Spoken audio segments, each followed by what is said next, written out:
friends, it's Dr. Diane at the Shenandoah Valley Discovery Museum. Welcome to Snow Day Fun. Today we're going to do a read aloud of Little Red Gliding Hood by Tara Lazar. And if you want to, when the snow ends, come back to the Discovery Museum, visit the sock rink, and you can do a story walk of the same story provided by Hamlin Regional Library. Are you ready to find out about some Snow Day fun with me? Let's get reading. Little Red Gliding Hood by Tara Lazar, pictures by Troy Cummings. So as I'm looking at the cover, I'm wondering what other story this reminds me of. I spy a wolf lurking in the background, and I see a little girl on ice skates with a red hood. Do you think this might be a lot like Little Red Riding Hood? Let's find out. It was winter, and the river winding through the enchanted forest was frozen solid. A girl raced down to the river's edge and laced up her skates.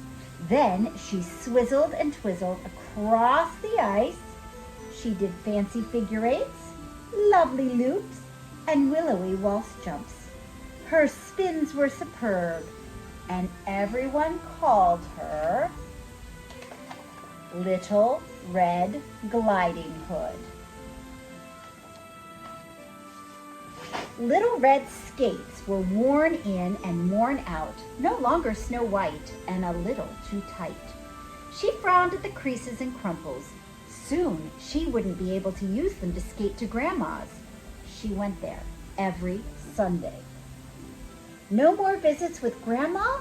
Little Red couldn't imagine. She swizzled down the river and saw a flurry of friends gathering beneath the banner. A pairs skating competition, the prize, brand new skates. Oh, slippery slush, I've got to win. But Little Red needed a skating partner. The dish danced with the spoon, and Hansel spun Gretel like sugar. Little Red had no one. She asked each of her friends. Little Boy Blue just shivered and quivered.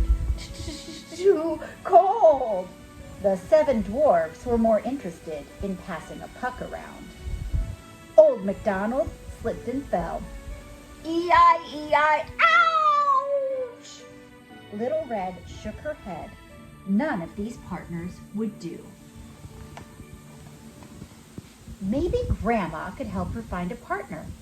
Little Red whisked off to Grandma's cottage, skating swiftly to avoid, dun dun dun, the big bad wolf.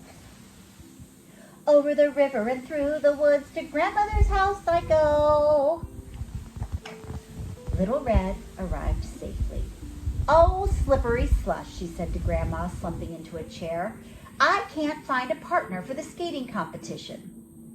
How about the gingerbread man? He's very sweet, said Grandma. Oh, but he's much too fast. I can't catch him, said Little Red. I bet Baby Bear would be just right for you, said Grandma. But Goldilocks thought so first. I know who, said Grandma. The 3 little pigs just moved into the brick house next door. You should ask one of them. So Little Red skated to the pig's house. Little pigs, let me in. Someone tapped Little Red on the shoulder. Excuse me, said the big bad wolf. I think that's my line.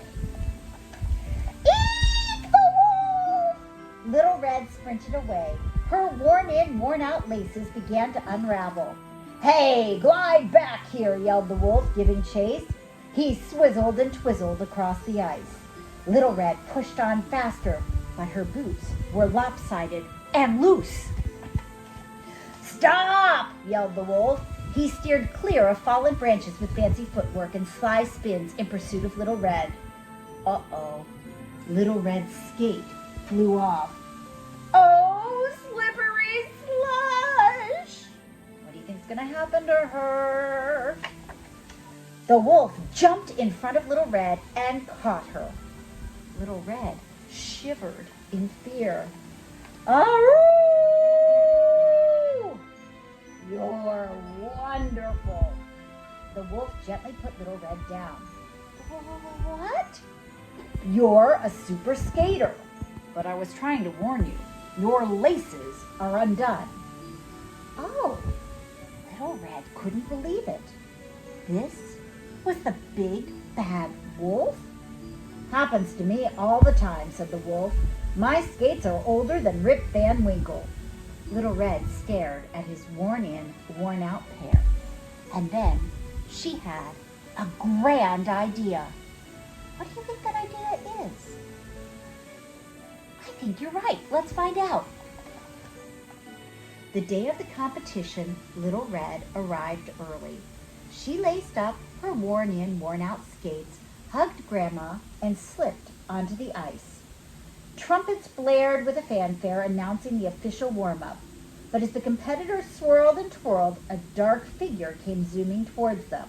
A little boy cried, "Wolf!" The big bad wolf raced over. He lifted Little Red high. Put Little Red down now, the woodcutter warned, grabbing his axe. "Oh, slippery slush," said Little Red. "He's my partner." The crowd was stunned. It got so quiet you could hear the ice freeze. All the king's horses and all the king's men put the competition together again. Music swelled and the pairs took to the ice.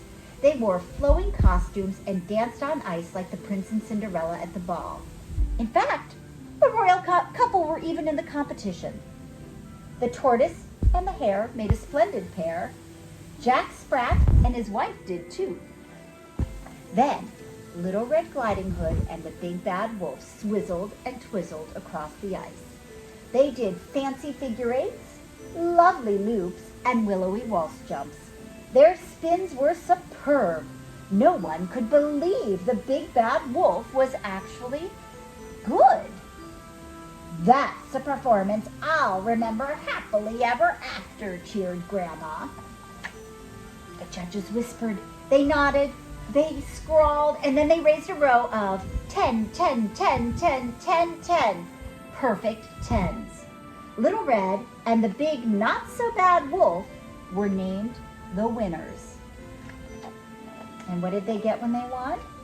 A pair of beautiful, beautiful skates. "Oh my, what big skates you have," said Little Red. The wolf flashed a toothy grin.